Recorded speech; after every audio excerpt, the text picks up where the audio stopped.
तो बच्चा लोग, जरा इस केकड़े को देखो, ये सुबह से परेशान कर रहा है और हम इसको पकड़ नहीं पा रहे हैं। तो तुम लोग पूछोगे बायो गुरु, ये केकड़ा कैंसर के बीच क्यों आ गया? तो बच्चों, इसको 1 मिनट में समझेंगे। उससे पहले हम लोग क्या समझेंगे कि हमारे सेल्स कैसे होते हैं। तो बच्चा लोग जान लो, हमारे जो सेल्स होते हैं वो बहुत ही क्या होते हैं, संस्कारी होते हैं। ये नियम से पैदा होते हैं, नियम से काम करते हैं और नियम से मर ही जाते हैं। लेकिन कुछ सेल्स क्या हो जाते हैं, बागी हो जाते हैं। ये कहते हैं हम किसी का बात नहीं सुनेंगे, मेरा जो मन होगा हम वही करेंगे। क्या करते हैं, ये मरते नहीं है, ये बस बढ़ते जाते हैं। और इसी सेलुलर बगावत का क्या नाम है, कैंसर। तो बच्चा लोग अपना कमर कस लो, क्योंकि आज बायो गुरु आपको इस बागी कैंसर की पूरी जन्म कुंडली पढ़ाएंगे। चलो शुरू करते हैं। तो ये जो केकड़ा था, इसके बारे में बायोगुरु क्यों परेशान है? क्योंकि जो कैंसर है उसका नाम इस केकड़े के वजह से ही पड़ा है। तुम पूछोगे बायोगुरु ऐसा क्यों है? तो जो एक बहुत बड़े फिजिशियन दार्शनिक थे, आप लोग सुने होंगे, जिनका क्या नाम था, हिपोक्रेट्स। उन्होंने ही क्रैब को देख के कैंसर का नाम दिया था। क्योंकि ग्रीक में क्या वर्ड होता है, कैरकिनोस, मीनिंग केकड़ा। तो तुम लोग सोच रहे होंगे इतने बड़े दार्शनिक थे, अब ये केकड़ा और कैंसर का क्या तालमेल? तो जो बेटा वो देखे थे बीमारी इसको, जो सबसे पहला वो कैंसर का पेशेंट को देखे थे, तब तो नाम नहीं था कि उस बीमारी को क्या कहेंगे। तो उसमें जो बीमार व्यक्ति था, उसका जो पैर था वो काफी फूल गया था। और फूलने का वजह था उसके पैर में जो वेन्स थे वो काफी फूल गए थे सेल के अनकंट्रोल डिवीजन से। तो वो पैर कैसा था, क्रैब के पैर जैसा था। तो इसी से हिपोक्रेट्स उसका नाम क्या दे दिए, कैंसर। तो बेटा लोग समझ में आ गया है? तो खुश हो जाओ, अभी बहुत समझना है। तो बच्चों, कैंसर कोई बीमारी नहीं है, ये एक ग्रुप ऑफ बीमारी है, बल्कि कई बीमारियों का एक ग्रुप है। जो कैसे होता है, जब हमारे अच्छे नन्हे मुन्ने सेल्स क्या करते हैं, अनकंट्रोल, बिना किसी रोक टोक के बढ़ते जाते हैं। और ऑटोनॉमस प्रोलिफरेशन का क्या मतलब होता है, बेतहाशा बढ़ना, अनलिमिटेड, कोई रोक नहीं, जितना चाहो डिवाइड करो, बढ़ते जाओ। क्योंकि नेचर का एक नियम है, सब चीज कंट्रोल होता है।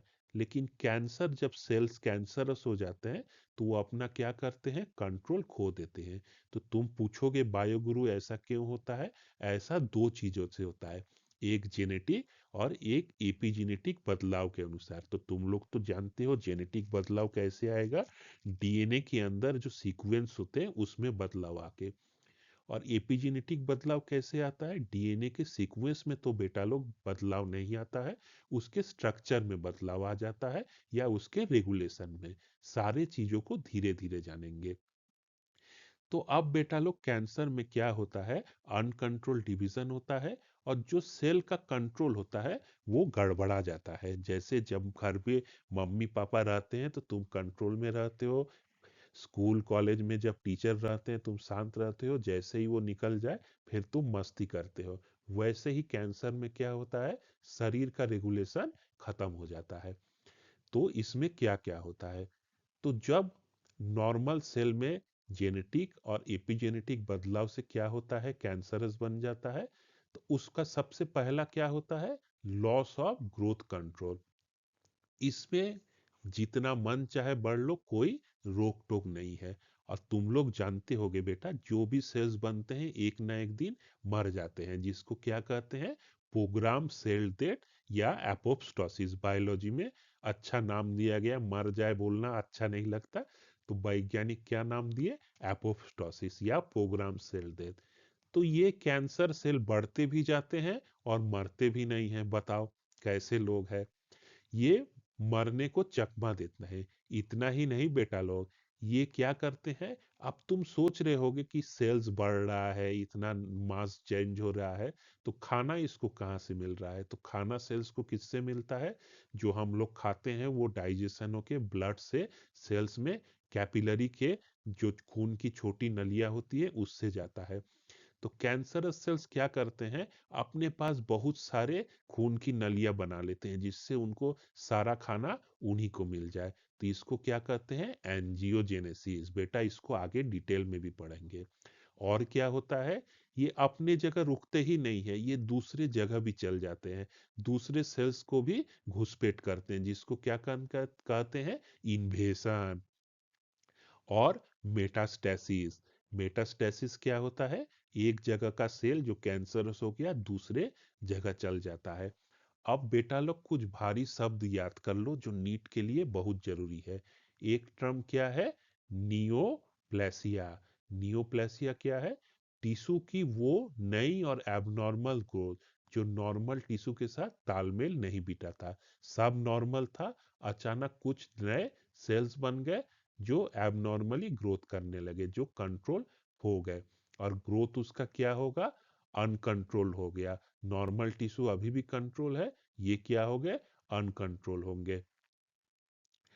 फिर क्या होता है, एक शब्द आता है ट्यूमर। ट्यूमर क्या है, यही जो एबनॉर्मल ग्रोथ हुआ उससे बने जो सेल्स का गड्डी होता है, जैसे यहाँ एक दिखाया गया है ग्रुप, उसको क्या कहते हैं बच्चा लोग, ट्यूमर कहते हैं। Physical mass of neoplastic cell. सब अच्छा था, कुछ सेल गड़बड़ा गए, वो क्या बन गए, एक्सिट कर गए, अपना ग्रोथ बढ़ा लिए, उनको क्या कहा गया, नियोप्लेसिया या नियोप्लास्टिक सेल। इसी सेल्स के ग्रुप को क्या कहते हैं, ट्यूमर कहते हैं बेटा लोग। अब जानते हो ट्यूमर भी दो तरह का होता है, बिल्कुल पड़ोसियों की तरह। एक को क्या कहते हैं, बेनाइंग ट्यूमर। ये थोड़े शरीफ होते हैं, अपनी जगह पर क्या होते हैं, टिके रहते हैं, धीरे धीरे बढ़ते हैं और अपने आसपास क्या कर लेते हैं, एक कैप्सूल बना लेते हैं। तो बेनिंग ट्यूमर क्या है, एक धीरे धीरे ग्रो करने वाला कैंसरस सेल जो सारे नियम तोड़ के ग्रो कर रहा है, अपने ऊपर एक कवर बना लिया जिसको कैप्सूल कहते हैं, और कहीं जाता नहीं है, जहां पे ये ग्रो करना शुरू किया वहीं तक रहता है। ये उतने खतरनाक नहीं होते हैं। लेकिन असली गुंडा कौन होता है, मैलिग्नेंट। मैलिग्नेंट ट्यूमर क्यों गुंडे होते हैं, इनमें ग्रोथ क्या होता है, बहुत तेजी से बढ़ते हैं और आसपास के टिश्यू में भी क्या करते हैं, घुसपैठ करते हैं और खून के जरिए दूसरे कोनों तक फैल जाते हैं। जो कैंसर सेल का एक जगह से दूसरे जगह फैलना है, इसको क्या कहते हैं, मेटास्टेसिस। बहुत इंपॉर्टेंट है बेटा, तो नोट कर लो बच्चा लोग। अक्सर पूछा जाता है मैलिग्नेंट ट्यूमर की सबसे खतरनाक खूबी क्या है, तो उसका क्या जवाब होगा, मेटास्टेसिस, एक जगह से दूसरे जगह जाना। ये वो प्रक्रिया है जिसमें कैंसर सेल शरीर के एक अंग से दूसरे अंग तक अपनी पहुंच कर लेते हैं और वहां भी कैंसर हो जाता है। इसको नोट कर लेना। तो बच्चों सिम्टम्स और कॉजेस क्या है, सिम्टम्स लम्स होते हैं, अचानक से शरीर में थकावट आ जाएगा, वेट लॉस हो जाता। और तुम पूछोगे किससे होता है, तो स्मोकिंग एक है, जानते हो टीवी में बहुत दिखाया जाता है कि स्मोकिंग से कैंसर होगा। यूवी लाइट से भी हो सकता है, और सबसे बड़ा रीजन होता है जेनेटिकल। तो इन चीजों को हम लोग आगे समझते हैं। ठीक है ना बेटा लोग, मजा आ रहा है ना, मुझे तो बहुत आ रहा है।